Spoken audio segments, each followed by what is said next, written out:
अगर आप इसी उत्साह में रहोगे तो फिर बात कैसे रखी जाएगी, आप बताओ। आप अगर थोड़ा सा उत्साह थोड़ी देर के लिए कम करोगे और शांत हो जाओगे तभी बात रखी जाएगी, तभी आप तक हमारी बात आ पाएगी।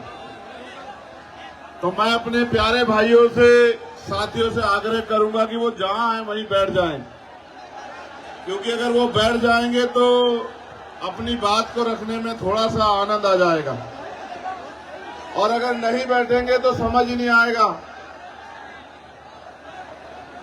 कोई किसी को मत कहो, मैं उनसे खुद आग्रह कर रहा हूं कि वो बैठ जाएं। मैं अपने भाइयों से आग्रह कर रहा हूं कि वो बैठ जाएं।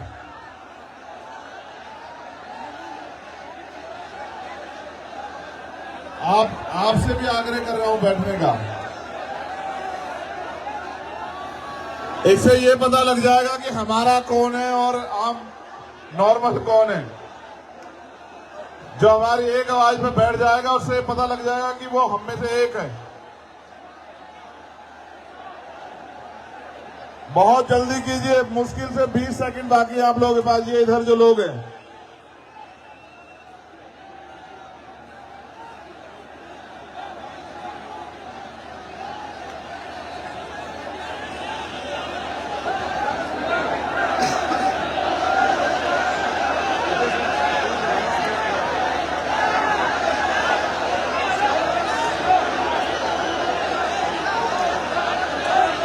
अब जो लोग पंडाल के अंदर हैं उनसे मेरा आग्रह रहेगा कि वो अपने मोबाइल की टॉर्च जलाएं, क्योंकि प्रोग्राम तो दिन का था, आते आते रात हो गई, तो अब आपको ही रोशनी करनी पड़ेगी। आप जहां भी हैं अपनी मोबाइल की लाइट जला लें, आप जहां तक भी हैं, जो ये पता लग जाए कि हमारे लोग कहां कहां तक हैं। सभी लोग अपने मोबाइल की लाइट जलाएंगे, जिससे कि ये पता लग जाए कि आज जालोर की धरती में हमसे प्यार करने वाले लोग कहां कहां से आए हैं और कहां कहां हैं।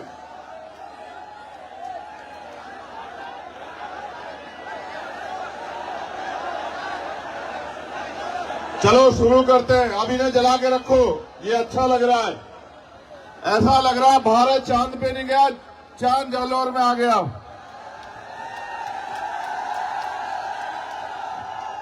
मैंने सभाएं बहुत की हैं पूरे देश में,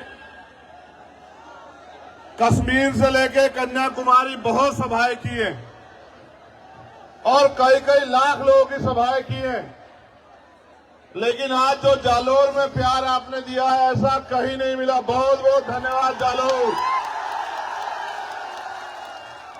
और इतना प्यार मत दो कि ऐसा ना हो मेरा मन कर जाए जालोर में ही रहने का। और अगर कहीं मेरा मन कर गया जालोर में रहने का, तो गैर बराबरी मानने वाले लोगों के लिए अच्छा नहीं होगा। मेरे प्यारे साथियों, सम्मानित बहनों, बच्चियों, माओ, बुजुर्गों, नौजवानों, मैं समय समय पे भारत की धरती पे जन्मे सभी संतों, गुरुओं, महापुरुषों, वीरांगनाओं को नमन करता हूं। और आज संविधान बचाओ यात्रा जो महामानव तथागत बुद्ध की धरती से शुरू हुई और आज जालोर जो सामंतवाद का गढ़ है, यहां यात्रा पहुंच चुकी है। यहां उपस्थित जन समूह को मेरी तरफ से जय भीम, जय भीम, जय भीम। आपका प्यार, आपकी हिम्मत एक लड़ने की बहुत मजबूत ताकत देती है।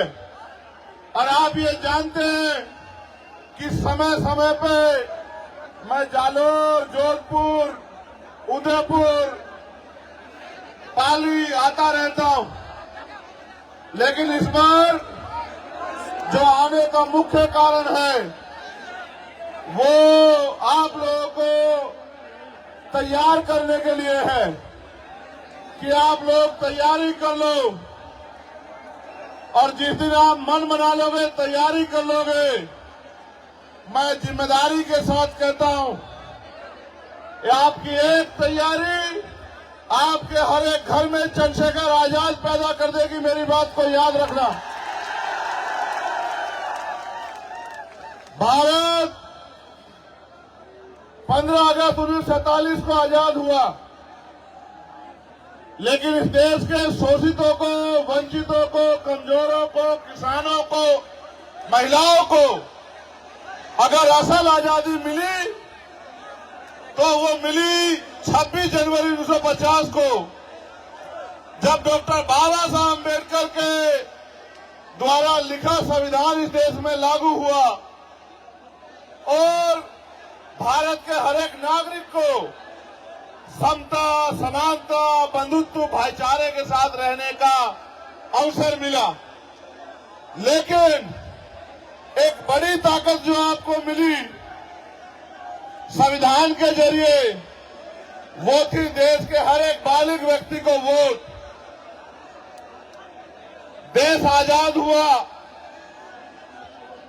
वोट की शक्ति से राजनीति में बराबरी आई, लेकिन क्योंकि देश में जाति के नाम पे, धर्म के नाम पे,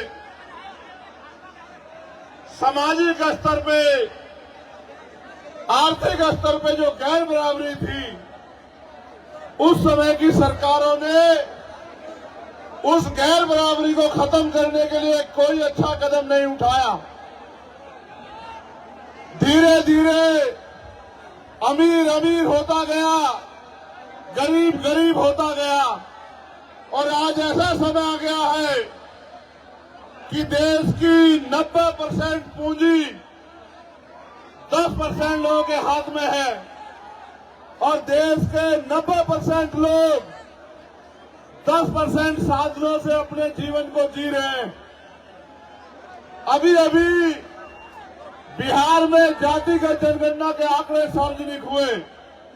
वो आंकड़े कहते हैं कि भारत में जो बिहार है, जिसकी अभी अभी जनगणना हुई, वहां 90% आबादी दलित, पिछड़े, आदिवासी और अल्पसंख्यक समुदाय की है। अगर राजस्थान में भी आप लोग जातिगत जनगणना करवा दो तो यहां भी आपको पता लगेगा कि यहां भी 90% आबादी दलित, आदिवासी, पिछड़े और अल्पसंख्यक समाज की होगी। अब सवाल ये है कि जिनकी आबादी 90% है, उनके हिस्से में क्या है। और इस सवाल को अगर धरातल पे देखो तो ये महसूस होगा कि न उनको उद्योग है, न उनके पास रोजगार है, न उनके पास पर्याप्त नौकरियां हैं, न उनके पास जमीन है, और न ही उनके पास और किसी तरह का साधन है कि वो स्वाभिमान सम्मान का जीवन जी पाए। ये स्वाभिमान सम्मान का जीवन मांगने से नहीं मिलता है। अगर स्वाभिमान सम्मान का जीवन चाहिए, इसकी कीमत चुकानी पड़ती है। मर तो राजस्थान में हम लोग लंबे समय से रहे। आपको इंदु मेघवाल याद होगा, आपको जितेंद्र मेघवाल याद होगा, आपको कार्तिक भील याद होगा, आपको ओम प्रकाश रेगर याद होगा, आपको नासिर जुनैद याद होंगे, आपको असगर याद होगा। इतने जुल्म, इतना अन्याय और न्याय मांगने पर लाठियां, झूठे मुकदमे, डर और तमाम तरह से जिस तरह भी से भी पीड़ित को डराया जाए, धमकाया जाए, पंचायत करा के, हल्ला मचा के, मैं लंबे समय से राजस्थान में देख रहा हूं। लेकिन मेरे साथियों, इसके लिए जिम्मेदार वो लोग नहीं है, इसके लिए जिम्मेदार है हम लोग, क्योंकि 90% आबादी होने के बावजूद भी और लोकतंत्र के आने के बावजूद भी राजस्थान में हमारी राजनीतिक हैसियत नहीं है।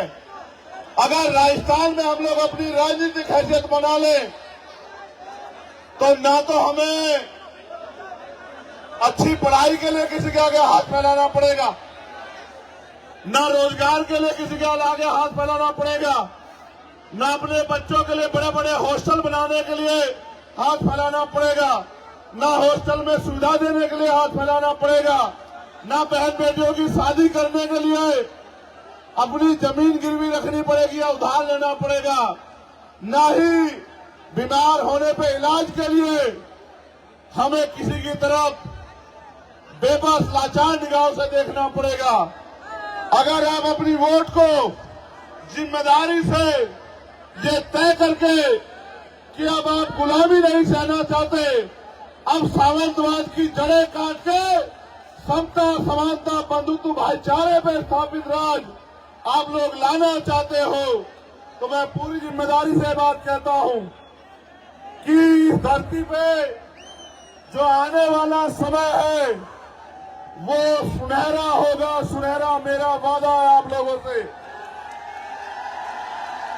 इसलिए मैं आपसे अपील करने के लिए आया हूं, अगर आप चाहते हो कि फिर किसी जितेंद्र के साथ, इंद्र के साथ, कार्तिक भील के साथ, ओम प्रकाश रैगर के साथ अन्याय ना हो, तो आप अपने पैरों पे खड़े होने के लिए तैयार हो जाओ।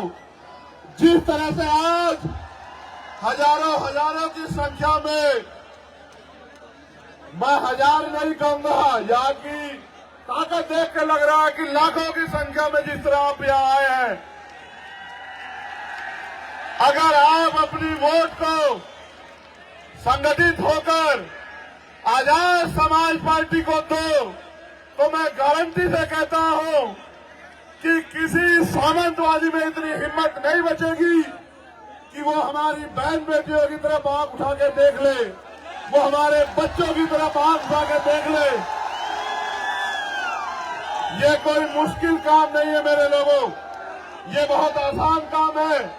आसान इसलिए है कि पहले जब राजतंत्र था तो तलवारें चलती थी, भाले चलते थे, हाथी घोड़ों पे युद्ध होता था।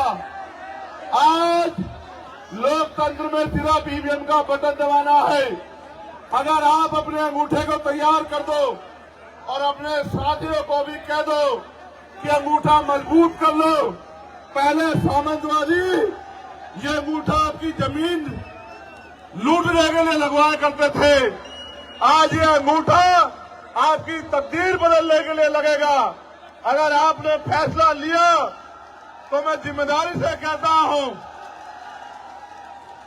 कि आने वाला कल आपका होगा, आने वाला समय कमजोरों का होगा, किसानों का होगा, महिलाओं का होगा, नौजवानों का होगा। इसलिए मैं आपसे अपील करता हूं, एक समस्या भी मेरे सामने रखी गई है। मुझे बताया गया है कि इस क्षेत्र में पानी की बड़ी कमी है।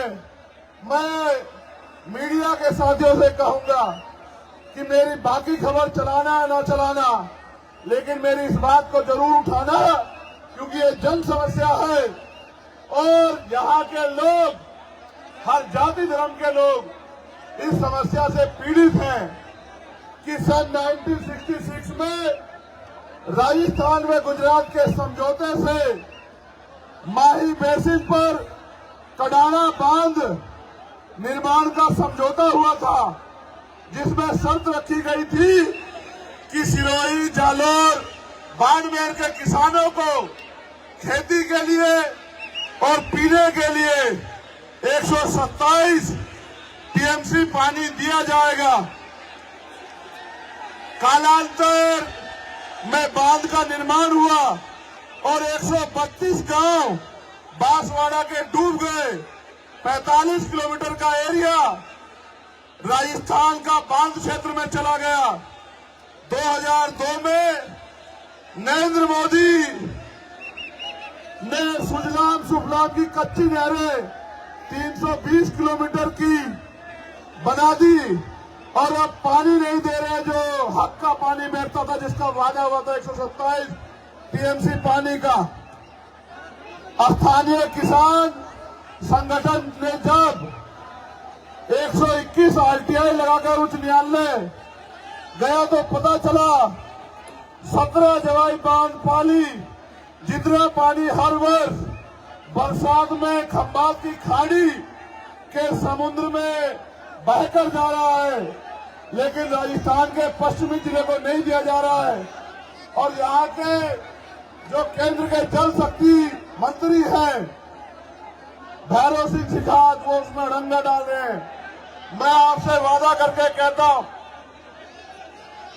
अगर आपने इस क्षेत्र से, इन जिलों से आजाद समाज पार्टी को ताकत देने का काम किया, मेरा वचन है आपको कि ये जो पानी की समस्या है इसको हम लोग खत्म करके दिखाएंगे। और जो भी इसके बीच में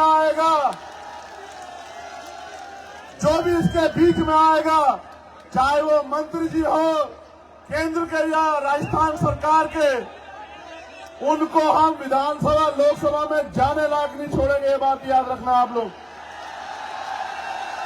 मेरे साथियों, आपका जो गुस्सा मैंने देखा, लेकिन मेरी इस बात पे गौर करो। आपकी सारी समस्याएं एक कागज पे लिख के और लिफाफा पैक करके आप मुझे दे दो और अपनी वोट की ताकत से आजाद समाज पार्टी को ताकतवर बना दो।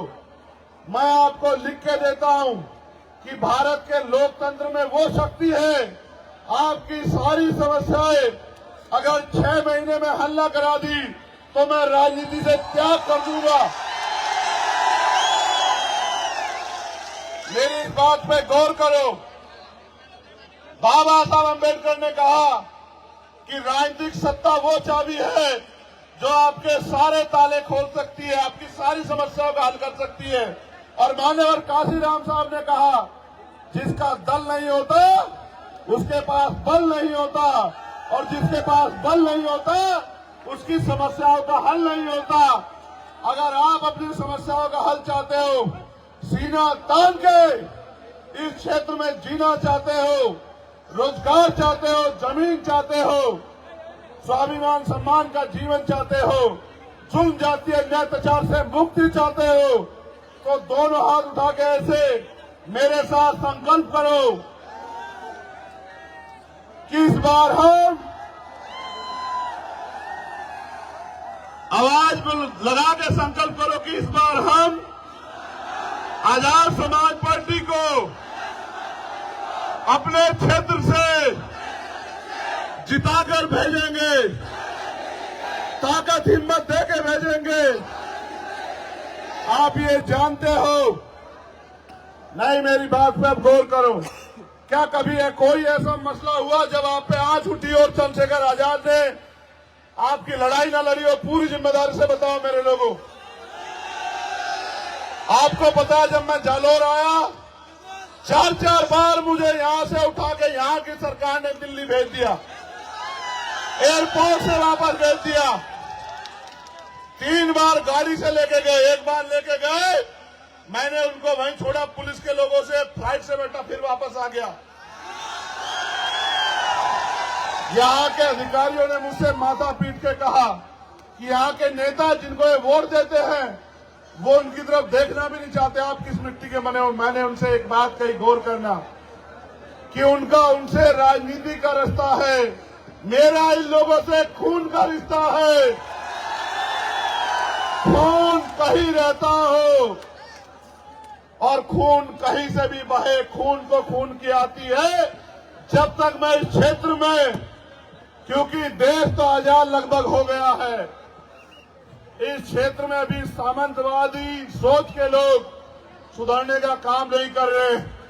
आपकी वोट की शक्ति जहां हमें ताकतवर करेगी वहां उनको कमजोर भी करेगी, और जब वो लोग कमजोर होंगे तभी उनको समझ आएगा कि किसी कमजोर को सताया नहीं करते।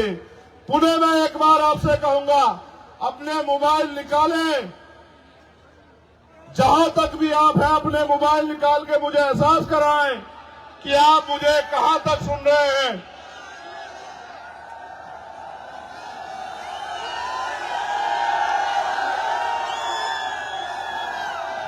इधर वाले नहीं निकाल रहे मोबाइल, ये हमारे साथ नहीं है क्या?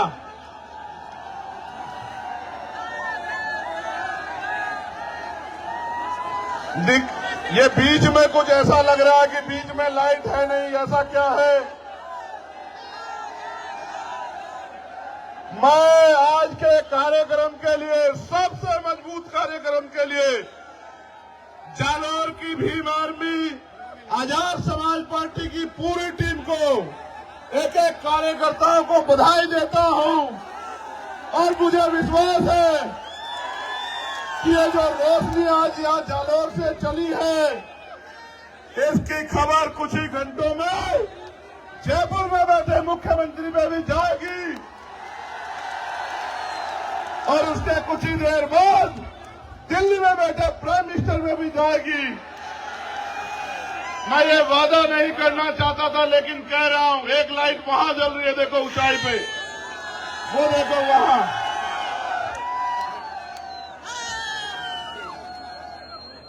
मैं आपसे वादा करके कहना चाहता हूं, मैं आपका नेता नहीं हूं, मैं आपका भाई हूं, बेटा हूं, अपना हूं।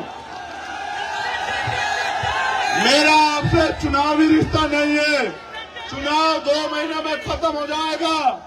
मैं वचन दे के कहता हूं, जब तक मेरे लहू में, मेरे शरीर में लहू का आखिरी कतरा रहेगा, चंद्रशेखर आपके लिए था, आपके लिए है और आपके लिए रहेगा, इस बात को याद रखना।